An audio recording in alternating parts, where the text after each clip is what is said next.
ओम नमः शिवाय। जय श्री रामचंद्र।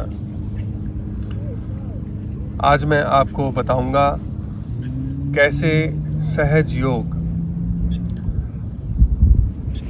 स्वर योग की साधना के लिए सहायक हो सकता है, या कैसे एक सहज योगी स्वर योग को साध सकता है।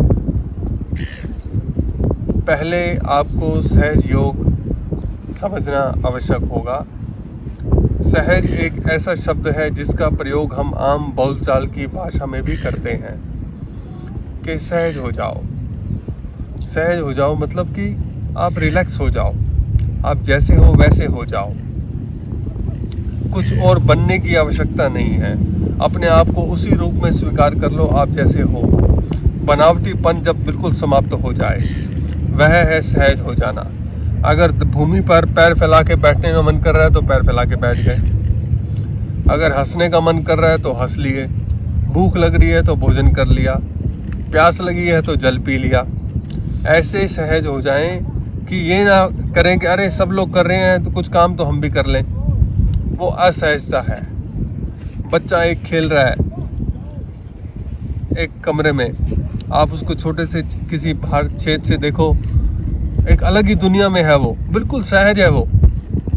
लेकिन जैसे ही आप दरवाज़ा खोलते हैं वो असहज हो जाता है।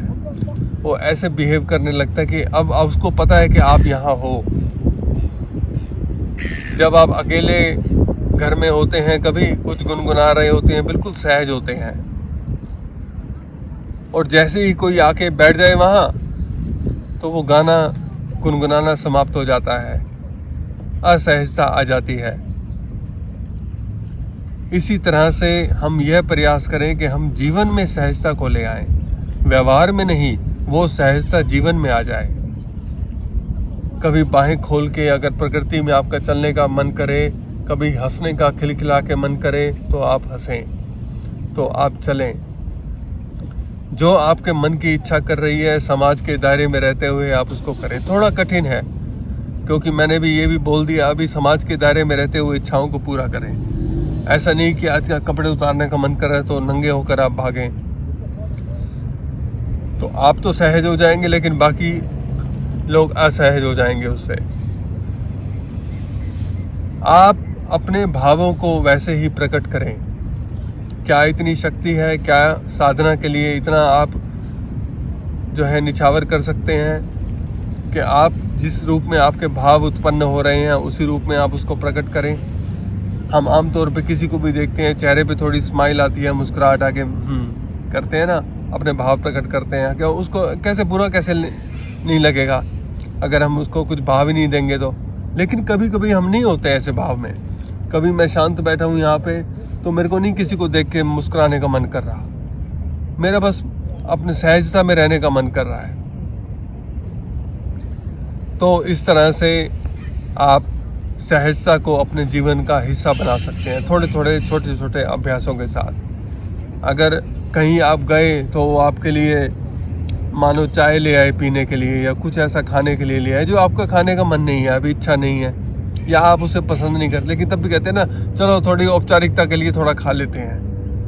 वो आप विश्वास रखना, मेरा अनुभव है वो जीवन का, मेरा साधना का अनुभव है, ऐसी छोटी छोटी बातें वो साधना में बहुत ही नुकसानदायक है। जो आपने किसी को खुश करने के लिए थोड़ा काम कर लिया ना, चलो कर लेते हैं कोई बात नहीं, कुछ फ़र्क नहीं पड़ता, लेकिन बहुत फ़र्क पड़ता है उससे।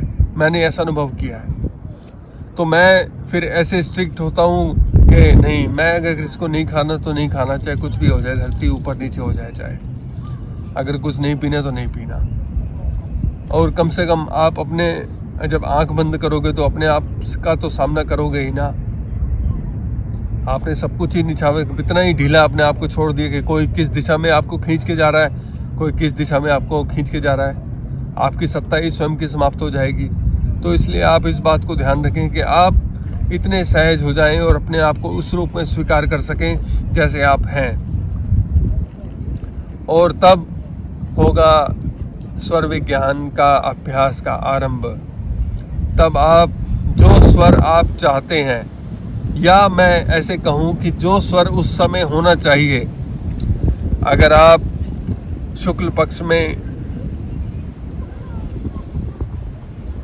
सुबह उठे तो उस समय प्रतिपदा में कौन सा आपका स्वर जागृत होना चाहिए, वही स्वर आपका होगा। अगर आप किसी मित्र से मिलने जा रहे हैं तो कैसा आपका भाव है, कैसे आपका स्वर होना चाहिए, वही स्वर होगा। आपको अगर कुछ इम्पोर्टेंट काम कर रहे हैं तो कैसा वो स्वर होना चाहिए, वैसा ही स्वर होगा। प्रकृति पूरी आपको वो बैकअप देगी, आपको सपोर्ट देगी। इस तरह से स्वर विज्ञान के साथ जब सहज योग चलेगा ना, वो बहुत ही एक अद्भुत क्षण है साधना का। आप में से अनेक मित्रों ने मुझसे बात भी की है और मैंने आपको ऐसे उपाय भी बताए हैं। कोशिश करो कि आप भूमि पर नंगे पैर चलो, चप्पल जूता का प्रयोग कम करो। हाँ, सर्दी है तो ज़रूर जूता पहनो, आप शरीर को बचाओ ठंड से। लेकिन अब मैंने बोला ना, जितना आप सहज हो सकते हैं, आप जितना प्रकृति के निकट आएंगे, जितना फल सब्जियों का अधिक सेवन करेंगे, आप उस सहजता की ओर उतना ही गहन रूप से बढ़ते जाएंगे। और जितना कॉम्प्लिकेटेड, जितना आप अपने जीवन जटिलता जीवन में लाएंगे, व्यवहार में लाएंगे, उतना ही जटिल हो जाएगा। तो इसलिए इस छोटे से नियम का आप पालन करें, सहज योग का अभ्यास करें थोड़ा। और वो योग इसलिए है क्योंकि वो सहजता ही सहज होते होते वो ध्यान बन जाता है। वो आप इतने सहज हो जाते हैं कि आप ध्यानी हो जाते हैं।